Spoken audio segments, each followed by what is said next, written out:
Cheers, guys. Epix 911, welcome to the Elitist Geek VR news for Monday, September 5th, 2016. Little bit of preamble, little bit of news. Let's get into it. First thing first, notice my subscriber count, 1750 as of today. Thank you guys so much.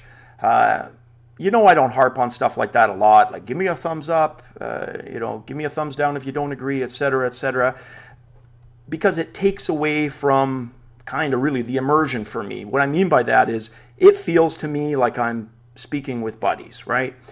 When I remind myself while I'm speaking with my buddies that no, it's really a YouTube video, it just kind of takes me out of the flow. So it's not something I directly say in my videos. Give me a thumbs up or subscribe if you like this. No, somebody's going to subscribe if they like it. Somebody's going to thumbs up if they like it. And somebody's going to thumbs down if they don't like it, regardless of whether I say it or not. So it's not something I say. It's not something I like to say. It's not something I'm probably going to ever say, but I do appreciate it. So thank you to all of those who've been sticking around for this ride. It's been absolutely awesome. And yeah, it's just going to be amazing growth as we kind of near the PlayStation. And hopefully after that, even be able to get the word out to more people and really spread this thing that we all love, which is VR. So tomorrow starts the first official day of my staycation. Lots of honeydew stuff that I told you guys about, but the cool thing, I get to start work on the PVC VR Arena that I've had in planning literally for about 2 months now, and finally start pulling the trigger on that, building it. Now, speaking of PVC, I had been meaning to bring this up, and Shane, if you're watching and you didn't want me to share it, oops, but I figured since you had this public on YouTube, you wouldn't mind. Shane Norman, one of the viewers of the channel, created this awesome PVC gun, and if you've got a couple of minutes, check out his video. He shows the process from start to finish, and literally, I think we're talking of under $6 worth of PVC parts. Ends up with an amazing prop, basically a gun peripheral to use, and he shows in the video the title Onward on his tablet. So I imagine that's what he built it for. But again, just to show you how versatile PVC is, I can honestly see, and I'm going to talk about it a little later in the news, how with some third-party stuff, indie devs could really take advantage of PVC. But yeah, check out his video. I've probably got a picture up here that you're looking at right now for it, but just amazing. And even not a bad backing vocal soundtrack that he's using, which is himself apparently. Doesn't sound too bad. Good job, Shane. And yeah, that gun, like I messaged you, is awesome. I'm going to build the parts for that, or buy the parts for that tomorrow and build that alongside the Arena. Another viewer on the channel, Junior Y, suggested, or rather asked me, if I was ever going to do 360-degree content videos, right, with something like the Gear VR. And I got to admit, the Gear VR has been very tempting, but how do I work it in kind of organically where it doesn't take away from the show and doesn't seem like it's you know what I mean? I wasn't going to say marketing, but where it kind of detracts from the news itself. It becomes the focal point as opposed to the news, right? So I thought about that a little bit, and I think at least an early, smooth, organic way to work that in would be to set it up alongside my other cameras, the front-facing Vive one if I'm doing Vive videos, right? The regular camera. Because you'll notice generally I use 3 recorded videos for the Quick Look series. 2 if it's Rift, but for the Vive it's the front facing. The other one showing me jumping around like an uber nerd. The third being the gameplay itself. So I thought, yeah, maybe I could set that 360 up. I haven't purchased it yet, but maybe a reason to purchase it. Set it up alongside the other cameras and record the Quick Look series.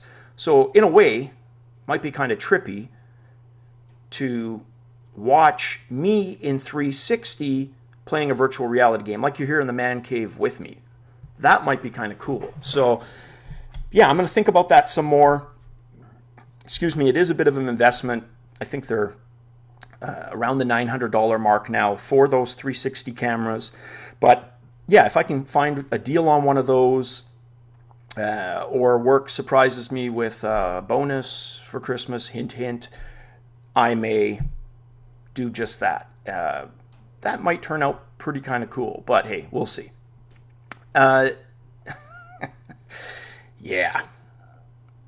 Occasionally in the English language, and those of you who know that, well, technically my first words were in English, but English wasn't my first language. I was actually in ESL, which in Canada is English as a second language. It's basically for students who have a different first language and need to learn English. I was an ESL student in elementary school because Dutch was the language we spoke. I lived in Holland, and it was when we came over to Canada for the second time that, yeah, I had to basically learn English.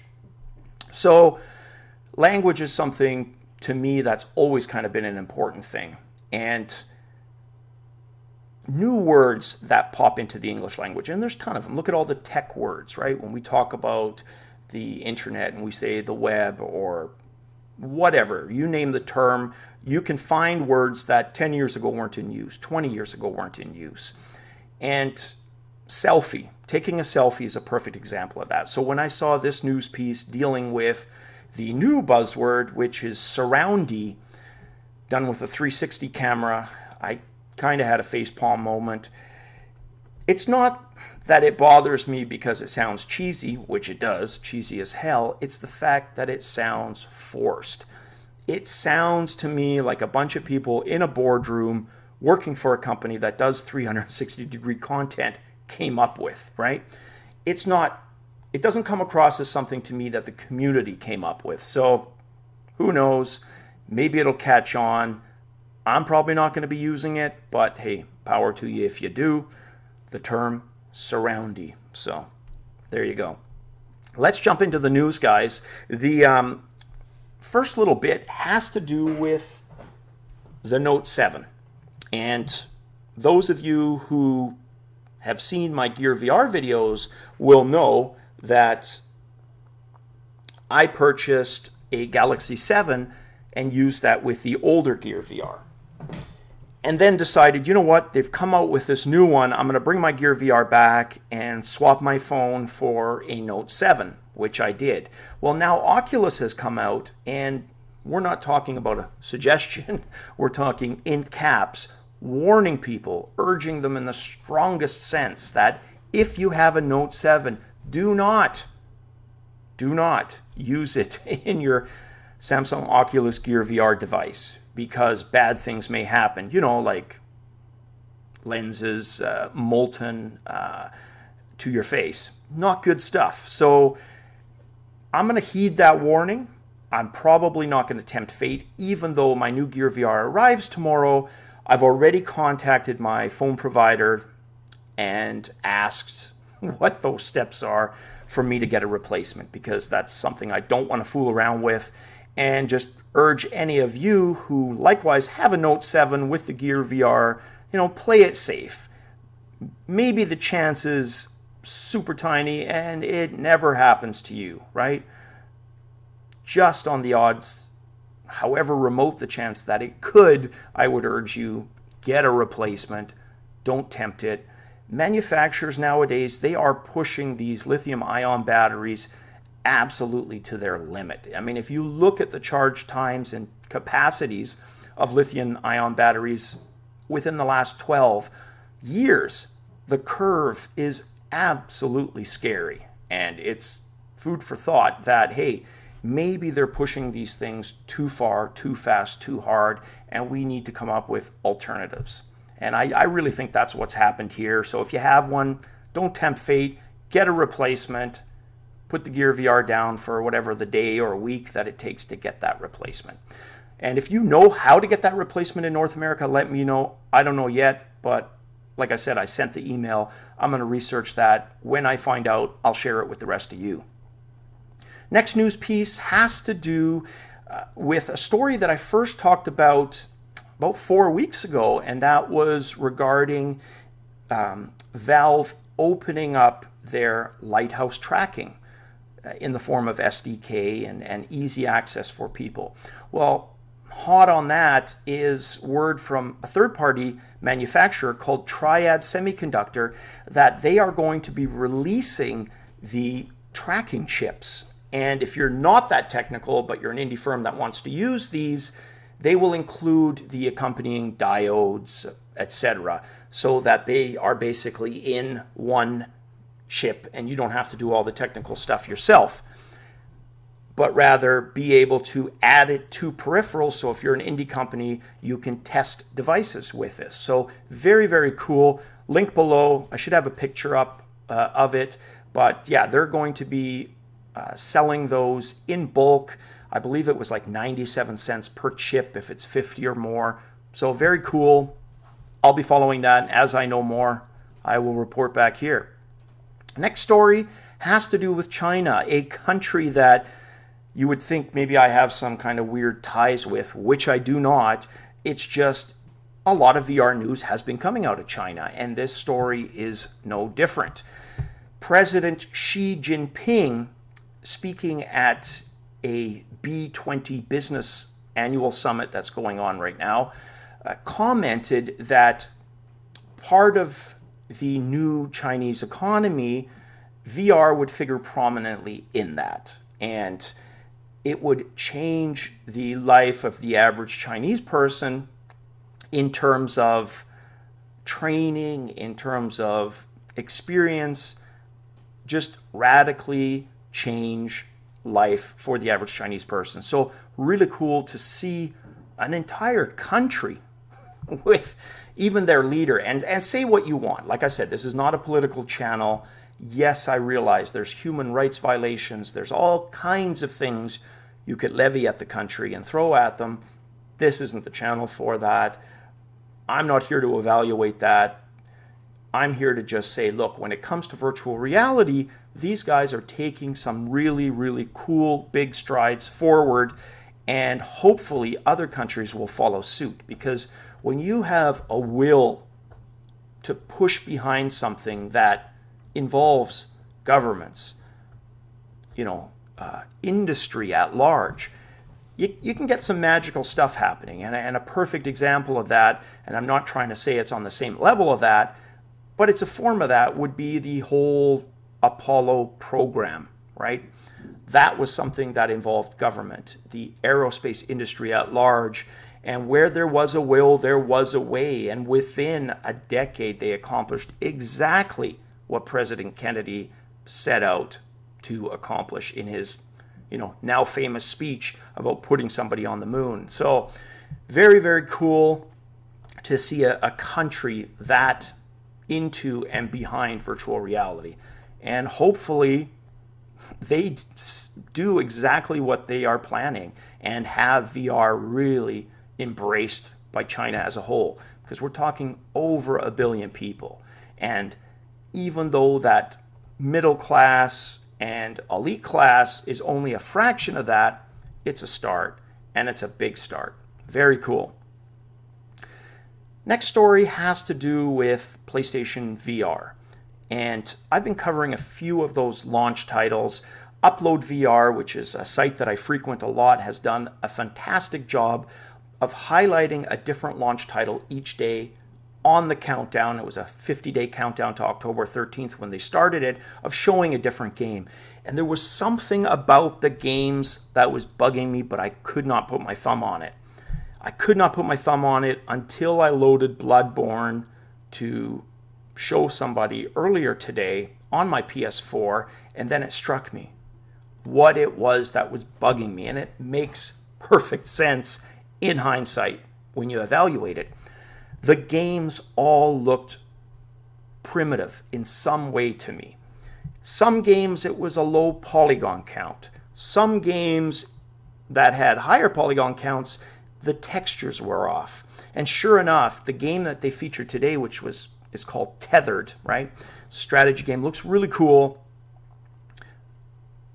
but it has a very low poly and texture count.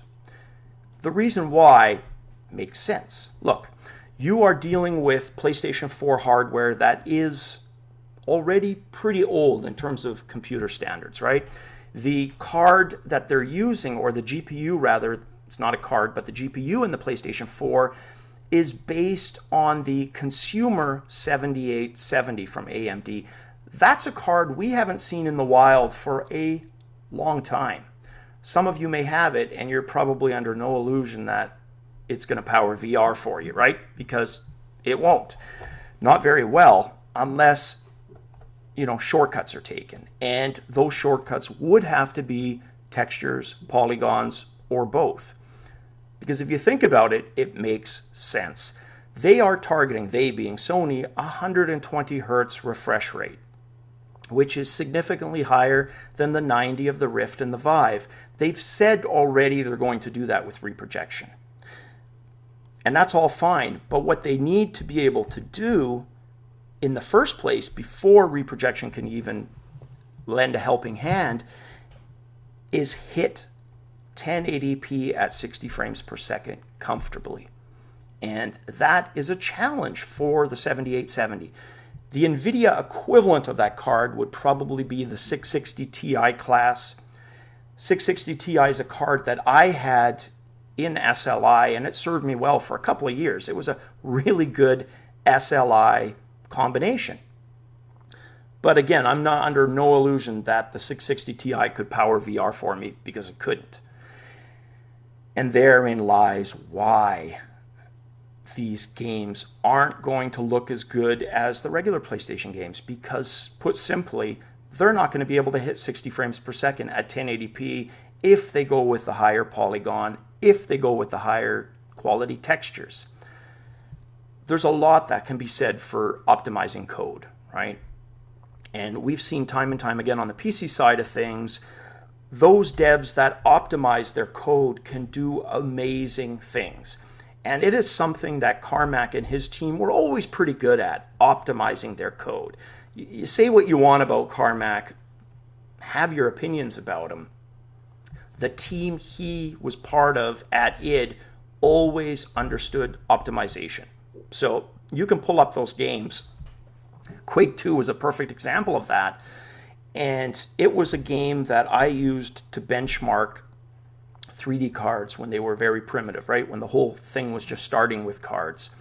And it's hilarious. If you run Quake 2 now, this was OpenGL, you can run that benchmark, and I think it literally finishes within a second, right? It just shows you how much of a factor optimization is. But going back to the PlayStation 4, it can't work miracles.